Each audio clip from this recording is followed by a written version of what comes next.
So you penned a very passionate Fox News op-ed about American Girl, and you basically accused the brand of betraying American girls. Tell us a little bit about what led you to write that. Well, Billy, I'm a mom of two daughters, and I have spent many countless hours inside the American Girl store with my own American Girl daughters, real life American girls, as I called them in the piece. I've spent a lot of time in the American Girl store, enjoying their brand, enjoying the family friendly themes and messaging that we've celebrated and enjoyed about girl power for many years.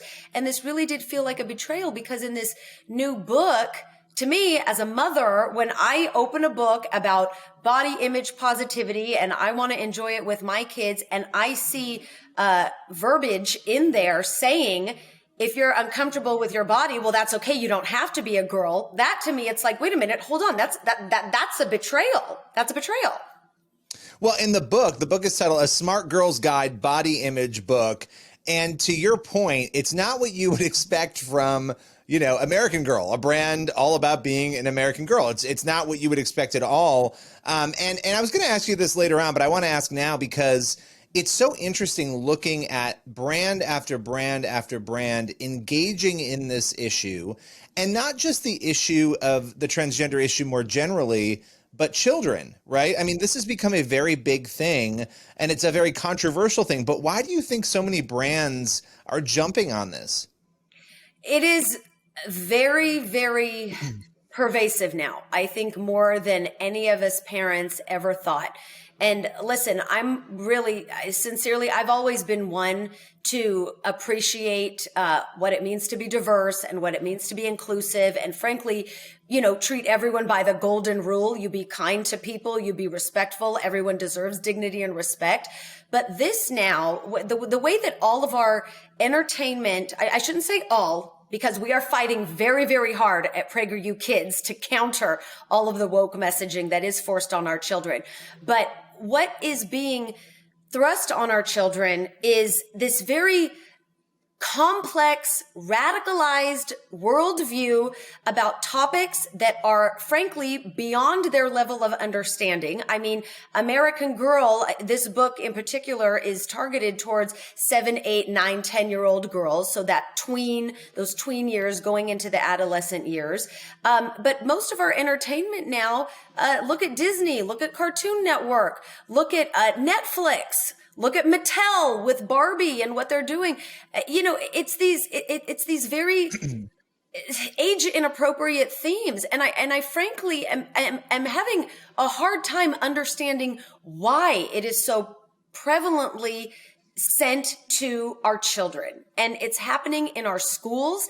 And I've tried to reconcile, everyone, they're trying to be inclusive. They're going above and beyond to be kind to one another, to be inclusive. But this goes beyond that. And I really am having a hard trouble understanding why. I don't know why.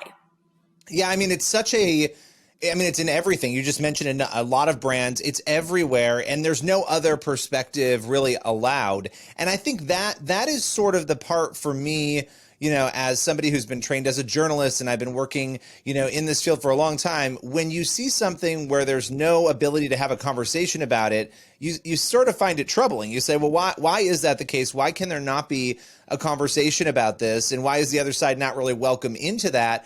But these are kids, and these are difficult topics way beyond their years. I mean, I almost, I laugh a little because I think about the fact that we just came off of this major Supreme Court case about a football coach not being able to pray on the 50-yard line, right? It was so controversial, this football coach praying on the 50-yard line, and people have different views on it. I get it. But that is not okay, and yet this sort of thing is okay, right? And so we're living in this strange cognitive dissonance, period of time right now. But I want to get back to what you wrote in the op-ed because, it was very strongly worded. What was your goal in writing that?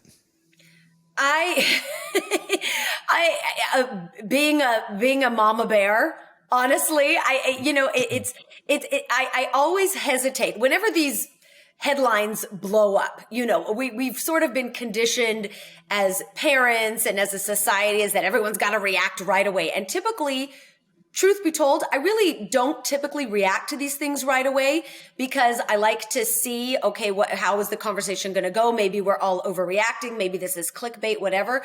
But I did react to this right away because it deserves an immediate reaction from parents like us who are concerned about protecting our children. We have let so much of our educational and entertainment resources just have freewheeling control and having fear as parents, like, oh, we don't want to overreact. We don't want to be seen as divisive or uninclusive.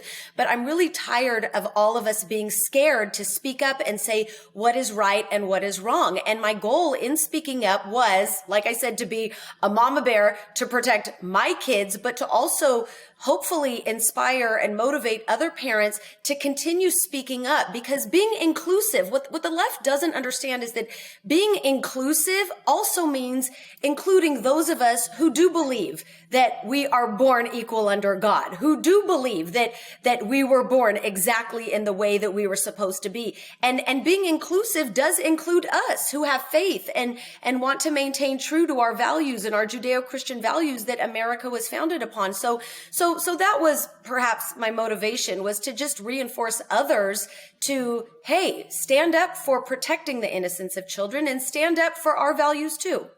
Yeah, I think that's really important, because a lot of times right now what's happening is people are standing in a room and they're all looking at each other and they're watching something happen and they're all simultaneously feeling like it's something they're not comfortable with, but everybody's too afraid to say anything about it, right? Right. And so it's very strange how we landed where we are. But let's talk about the reaction as we round out to a close here.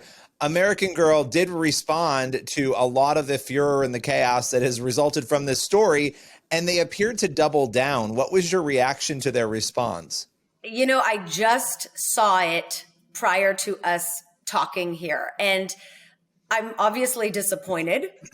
I would have liked for them to have made some kind of an acknowledgement about it being age inappropriate. I would have liked to have had them make some acknowledgement to appreciating what it means to be a girl and to have power in your own self, even if you are a tomboy, even if you don't like to wear dresses, but what it really does mean to be a girl. I really would have liked to see them address that. I am disappointed, but I'm not surprised, because as we've seen, almost every single entertainment and educational entity today is really cowering to this woke worldview. So I'm not surprised. And like I said, that's why we're trying to fight very, very hard with creating shows and programs and books at PragerU Kids that we can share with families and say, listen, there's no politicized anything in here. We have these shows and books. We don't have toys yet. Okay. I can't say that we're going there, but but we have these offerings that really are family friendly, where you don't have to worry about opening up a book and seeing, for instance, this book telling your 8-year-old your doctor can offer puberty blockers. Well, listen, Jill, I appreciate your time. I appreciate you joining me, and we're looking forward to having you back again sometime soon. Thank you so much. Stay strong.